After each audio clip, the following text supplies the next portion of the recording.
US లో doctor గా స్థిరపడాలని అనుకుంటున్నారా? అయితే అతి తక్కువ ఖర్చుతో ఎగ్ప్లస్ తో సాకారం చేసుకోండి. సార్ నమస్తే అండి. నమస్కారం. వెంకటేశ్వర గారు, డిపార్ట్మెంట్లో మీరు బై ఛాన్సా బై చాయిసా రావడం? వచ్చిన తర్వాత మీరు కరీంనగర్ జిల్లాలో ఎక్కువ పనిచేస్తున్నప్పుడు మూవ్మెంట్ ఎలా ఉండేది? ఆ మూవ్మెంట్ని ఎదుర్కోవడానికి ఏ విధంగా ఫుడ్ పెట్రోలింగ్ కానీ ఇంటెలిజెన్స్ పెట్రోలింగ్ ఎలా చేసేవారు? మీకు టీం ఎలా దొరికింది? ఆఫీసర్ సపోర్ట్ ఎలా ఉండేది? అంటే ఇప్పుడంటే మూవ్మెంట్ లేదు కాబట్టి అందరూ ప్రశాంతంగా ఉన్నారు, హ్యాపీగా తిరుగుతున్నారు, యూనిఫామ్ వేసుకొని తిరిగేవి. కానీ ఒకప్పుడు మీరు యూనిఫామ్ వేసుకొని తిరగలేని రోజుల్లో ఏ విధంగా ఉండేది? మీరు ఒకసారి ఇంటి నుంచి ఆఫీస్కి వచ్చిన తర్వాత మీ ఇంట్లో ఫ్యామిలీ గారు ఏ విధంగా టెన్షన్ పడేవారు? ఎందుకంటే మీరు తిన్నదనగండం దీర్ఘాశ్మ పరిస్థితి పనిచేసే రోజులు కరీంనగర్ అనగానే హార్ట్ బెల్ట్. ఇప్పుడు ఇంట్లో పోలీస్ ఫ్యామిలీస్ అందరూ కూడా ఎంత టెన్షన్ పడేవారు? మీ మీ కెరీర్ ఈ విధంగా రావడానికి మీ అబ్బాయి కూడా సివిల్స్ రాయడం, ర్యాంక్ సాధించడం వెనక మీ కృషి కన్నా మీ మేడం కృషి ఎక్కువగా కనిపిస్తుంటుంది. కాబట్టి ప్రతి పోలీస్కి సంబంధించిన భార్యలే కష్టాలు పెట్టి ఈ విధంగా వస్తుంది. మీ వైఫ్ ఏ విధంగా కష్టపడ్డారు? ఇప్పుడు మీకు జరుగుతున్న జైపూర్లో క్రైమ్ ఏ విధంగా ఉంది? ఒకప్పుడు క్రైమ్ ఎలాగుంది? ఇప్పుడు మీకు చుట్టూ హార్డ్ కోడ్ బెల్ట్ కనిపిస్తుంది, ఒక పక్క ఛత్తీస్గఢ్ బార్డర్, ఆ బార్డర్ నుంచి ప్రాబ్లం ఎలాగొస్తున్నాయి? ఈ అన్ని ప్రశ్నలకు సమాధానం చెప్పే ముందు ఒకసారి వెంకటేశ్వర గారి కుటుంబ నేపథ్యం, పోలీసు యూనిఫామ్ మీద అడిగినట్లుగా బై ఛాన్సా బై చాయిసా? ఈ పోలీస్ రావడం అనేది చాలా నా అదృష్టంగా భావించిన. ఎందుకంటే నేను 26 జనవరి నా బర్త్డే. మా నాన్న జెండా ఎగిరేసే టైంలో నేను జన్మించడం జరిగింది. మా నాన్న సర్పంచ్, మా నాన్నగారు మా ఊరికి. మాది ఆదిలాబాద్ డిస్టిక్ హెడ్ క్వార్టర్ పక్కన చాందా టీ గ్రామం. దాంతో నేను చిన్నప్పటి నుంచి కూడా పోలీస్ ఆఫీసర్ కావాలన్న దృఢ సంకల్పం ఉండేది. ఆ దృఢ సంకల్పంతోనే నేను ఆదిలాబాద్ వరకు డిగ్రీ చదివిన తర్వాత పోస్ట్ గ్రాడ్యుయేషన్ నేను వరంగల్లో చేసిన. వరంగల్లో నేను కాకతీయ యూనివర్సిటీలో చేసేటప్పుడు కూడా మా ఫ్రెండ్స్ అప్పుడు మావోయిస్ట్ ప్రభావం చాలా ఉండేది. ఆల్మోస్ట్ ఆల్ యూనివర్సిటీ అంతా కూడా అది హబ్బు కదా, వాళ్ళ సింపథైజర్స్తో ఇది ఉన్నా కూడా ఆ టైంలో కూడా వాళ్ళని నేను వ్యతిరేకించేది. అంటే మీరు అగెనిస్ట్ నేషన్ అన్న దీని మీద ఎప్పుడు కూడా భారత వ్యవస్థ మీద, భారత రాజ్యాంగం మీద ఒక దృఢమైన నమ్మకంతో చిన్నప్పటి నుంచి నేను ఇది కావడం జరిగింది, బ్రాటప్ కావడం జరిగింది. దానికి అదృష్టంగా నేను ఎస్ఐగా సెలెక్ట్ కావడం నేను మా పూర్వజన్మ పుణ్యం, మా అమ్మ నాన్నల కృషి. ఈ రకంగా నేను ఇప్పటి వరకు సర్వీస్లో ఎలాంటి ఎడుదొడుకులు లేకుండా అన్ని డిపార్ట్మెంట్లో పనిచేయడం జరిగింది. దానికి నేను నా అన్యత అందరికీ అంటే ముందు మీ తల్లిదండ్రులకి, తర్వాత మీ గురువులకి, వీళ్ళందరికీ మీరు చెప్పుకుంటూ వస్తున్నారు. ధన్యవాదాలు. ఓకే సార్, ట్రైనింగ్ అయిన తర్వాత ఫస్ట్ పోస్టింగ్ ఎక్కడ వచ్చిందండి? మాది 1995 బ్యాచ్. 16 ఆగస్టులో ఆంధ్రప్రదేశ్ పోలీస్ అకాడమీలో ఫస్ట్ బ్యాచ్ మాది. అక్కడ ట్రైనింగ్ 9 నెలల శిక్షణ అనంతరం, తర్వాత బటాలియన్ గ్రేవౌండ్స్ శిక్షణ అనంతరం కరీంనగర్ రావడం జరిగింది. మా ఆదిలాబాద్ జిల్లా నుంచి, అప్పుడు ఉమ్మడి ఆదిలాబాద్ జిల్లా నుంచి మా బ్యాచ్లో 4 మాత్రమే సెలెక్ట్ అయినాం. అందులో నేను ఒకరిని. మిగతా ముగ్గురు ఎవరు? మిగతా ముగ్గురు ప్రకాష్, ఇప్పుడు మంచిర్యాల ఆయన బోత్ ప్రాపర్ సార్. శ్రీనివాసరావు అని చెప్పి మందమర్రి ప్రాపర్, కరుణాకర్ రావు అని ఖానాపూర్ ప్రాపర్. మేము 4 వచ్చి ఇక్కడ చేయాలి. అప్పుడు చాలా మట్టు కూడా నేను ఎస్ఐగా సెలెక్ట్ అయినప్పుడు అప్పటికి నేను ఐటీడీఏలో టీచర్గా చేసిన, 1 ఇయర్ టీచర్ చేసిన.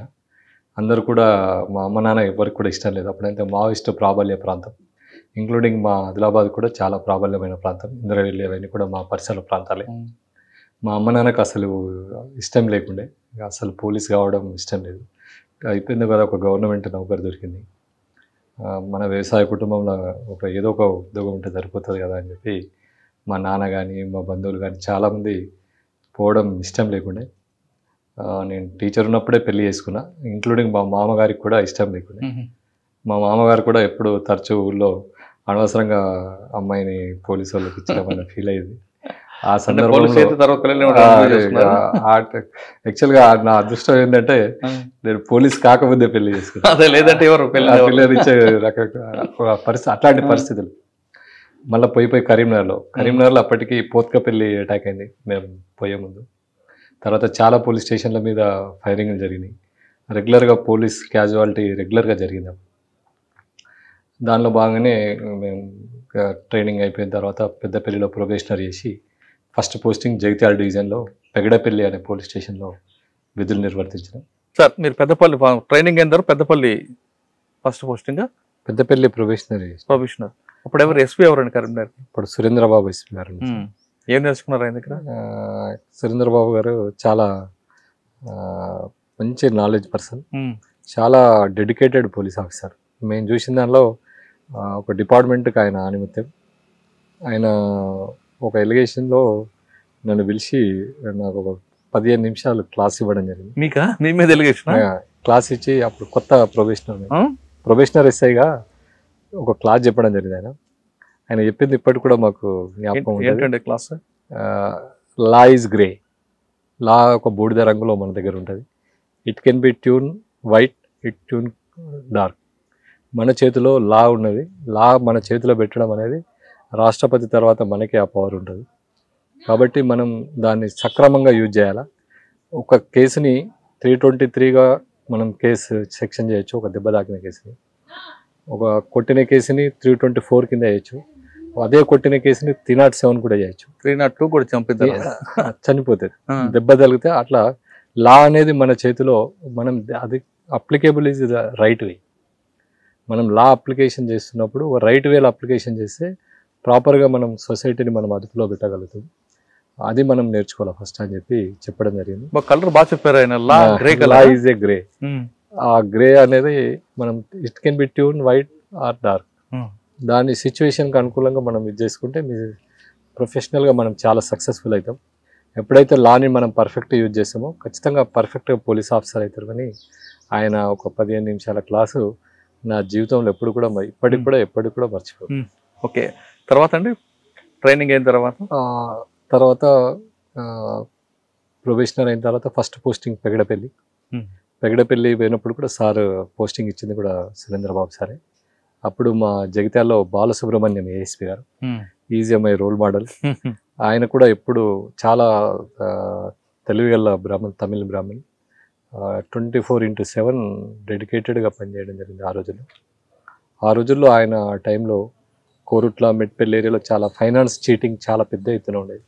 ఆ ఫైనాన్స్ చీటింగ్ అంతా కూడా సార్ పర్టికులర్గా లీగల్గా ప్రాపర్గా ఇచ్చేసి అక్కడ ఉన్నటువంటి ఆ మోసాల్ని, ఆ చిట్టి మోసాలు కానీ, తర్వాత డిపాజిట్ మోసాలు కానీ అన్నీ కూడా ఇచ్చేసి అక్కడ ఉన్న ఫైనాన్స్ వ్యవస్థను అంతని కూడా దాన్ని ఇచ్చేసి అక్కడ దాదాపు జగిత్యాల డివిజన్ ప్రజలందరికీ కూడా ఫైనాన్స్గా నష్టపోకుండా చాలా కాపాడి ఈరోజు ఆ డివిజన్ అట్లున్నా అంటే ఆయన చెలవని అనిపిస్తుంది. సార్ అది కాకుండా జగిత్యాల అనగా నక్సల్స్ మూవ్మెంట్, మరోవైపు కోరుట్ల మైగ్రేట్ ఫార్మ్ లేబర్, ఈ 2 ఇష్యూస్ ఎలా సార్ట్అవుట్ చేస్తారు? తర్వాత దానిలో ఇది ఫైనాన్స్ మేజర్ ప్రాబ్లం ఉండే. రెండవది ఇంకో మేజర్ ప్రాబ్లం మావోయిస్ట్ కూడా. అప్పుడు మేము జగిత్యాల పోయిన క్రమంలో 4 మావోయిస్ట్ దళాలు, 4 దళాలు తిరిగేటి. ఏమండి? పెగడపల్లి జగిత్యాల దళం ఒకటి, మల్యాల దళం ఒకటి, మెట్టపల్లి దళం ఒకటి, సిరిసిల్ల దళం ఒకటి. ఈ 4 దళాలు కూడా మానాల బేస్గా, తర్వాత రాయకల్ సారంగపూర్ బేస్గా ఆర్గనైజేషన్ చేస్తూ ఉండేది. వీటి మీద కూడా ఎప్పుడు ఆ దళాల పైన మనం నిరంతరంగా వాళ్ళ యొక్క సింపథెటిక్ వ్యవస్థని కానీ, వాళ్ళకు ఉన్నటువంటి మిలిటెన్సీ వ్యవస్థను కానీ, వాళ్ళకు ఉన్నటువంటి ఫైనాన్షియల్ వనరులు కానీ, తర్వాత వాళ్ళకు ఉన్నటువంటి ఆయుధ దళాలను కానీ, సాయుధ దళాలను కానీ నిరంతరంగా కరబు చేస్తూ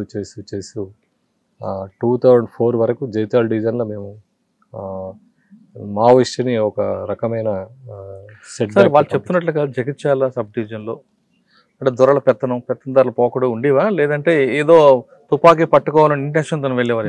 అంటే ఐడియాలజీ కాకుండా. ఎస్ మీరు కరెక్ట్ క్వశ్చన్ అడిగారు.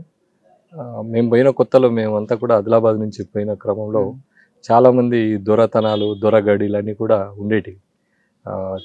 బిఫోర్ 85 to 95 అంతకంటే ముందు కూడా చాలా రకాలైనటువంటి భూస్వామ్య వ్యవస్థ, ఒక ఫ్యూడల్ వ్యవస్థ అక్కడ ఉండేది.